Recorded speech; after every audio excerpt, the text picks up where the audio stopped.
at sa ina dingin po aron khat kaga do nomin join doctor puin lung thu bang hitawe tin number 1 khat chu tu tua SO group mo event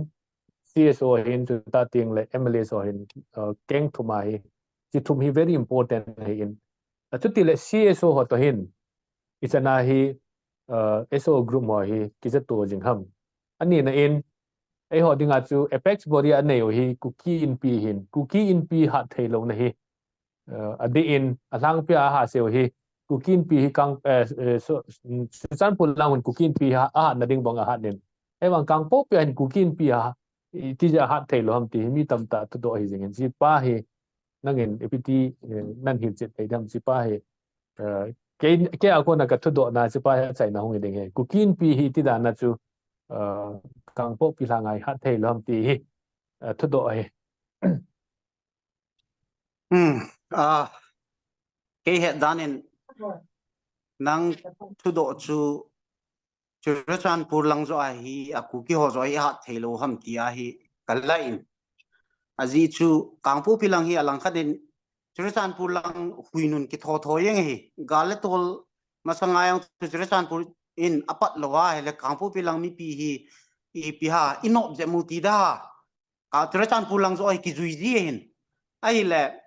gal masang yong igel do je mo ngain gal masanga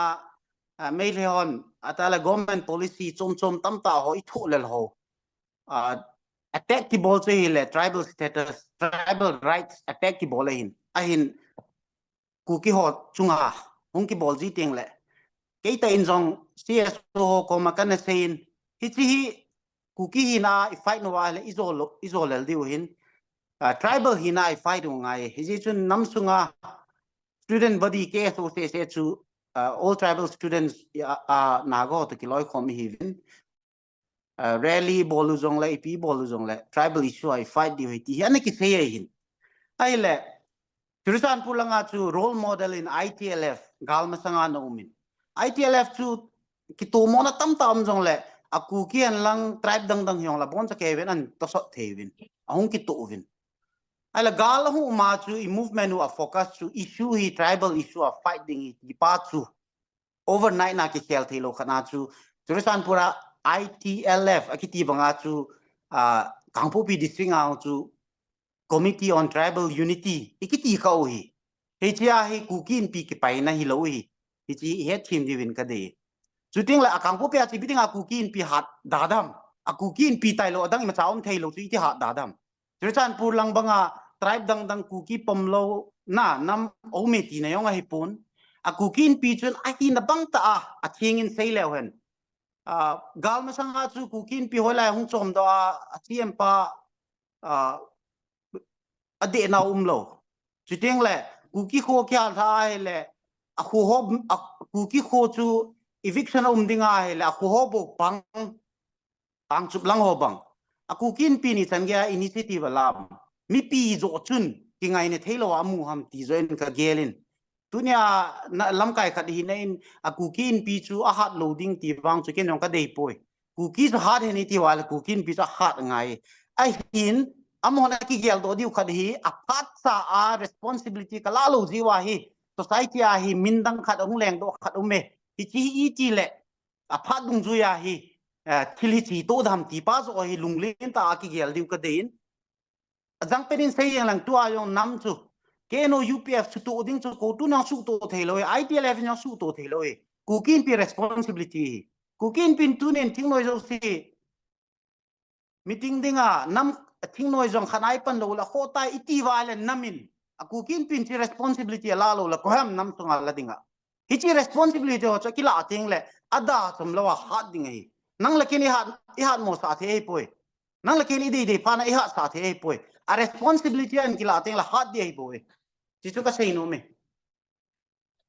you're ki pa me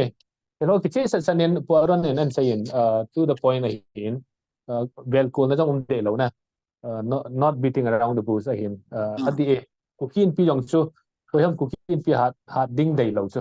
ahin a sei bang chun in the nick of time chu am ho in responsibility la lo ji wa chu thil dang no chu hum thei kha hi ja chu isa bang den mun chu in a pa ti chu man hi chen chi pa hi cookie in pi as a whole cookie in pi Manipur hin cookie in pi sadar se hin so ichpa hi responsibility hi aphat cha hi ila thei theng le ko ham hi responsibility hung chu diu chu hi he chu ki pa me ji chun poron kan kene pivin na sei bangin cookie in pi chu he langhat ba nam pi chung sang thal choi hoi jong le agom khom ding ma hin i chung thu sei ding ma hin chipa hi i sei bangin cookie in pi hat na ding hin on la khom jing ti mi pi hin chuta ting le nam se pe ho hin si kal song khom jing ti chu iga ki vai la naw hin tin tu in a sai na hi tolon hin bridge langa host ball ho in ki pat na taw na ine tolon hin a chai na ho jong a taw na ho chan ine du dei sa min chi chun ke man host kan ball na su khel ball film lo ne ngai dam lang a hin di in pu aron hin pu dr seilen hin ama ni chunga avelin ki pa tu kan sei pathenin phathei na bu han lang nam pia dingin lungmon na chuta ting le ki ngai na hung hijing min ti chu ga sei do nom he over to the bridge ki ba lo na ji nei chu sei yong leo e het saw eta ain ken to request ka bol nom phat chu pu Aaron ko ma request ka bol nom chu ki ba lo na ki tu mo na inei ho chu aki he su ken mi alina ne ni het su ke wetan ai wa ken khen do nom chu ama abana hi hoilaya chu common ground ki hol do wa ichi khom thei diu ham ti pa zo ai them khat na ngai dan hin se pi le chun tia chaina dinga request khen bol na lai he pu se pu Aaron iti se le lam ka hi ki koi mo to jong ki loading a hin ke hin thil hi ka sei le ka ve le thei ji pon ngai daw ding a hin na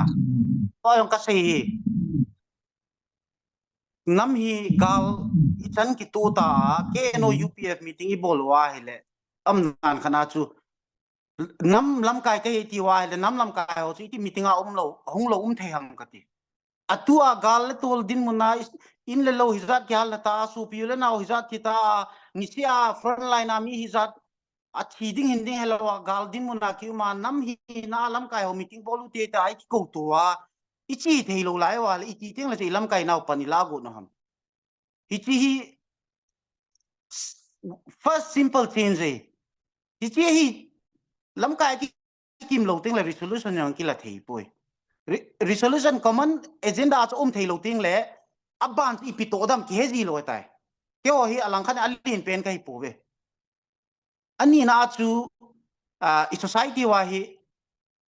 nui zalum ta ka sa khat hi Churachandpur chu teng le kangpok pi teng no pal chandil i cheng win meeting bolu te tele Manipura ki su to thei lo he ta mom ta khat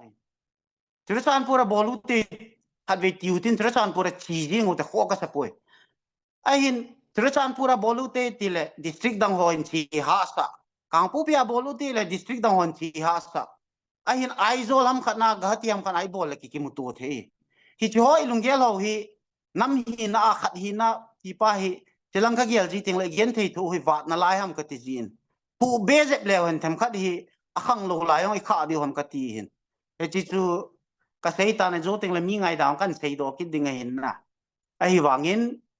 inam sungwa hi some people have too many things to lose che hi lo le unless they ke yong lam kai ke hi jong le lam kai yong itam be se win and too many lam kai have too many things to lose na hi chi hi lam kai zo se ipin tha ta ka wa wang chu nam wang chu boy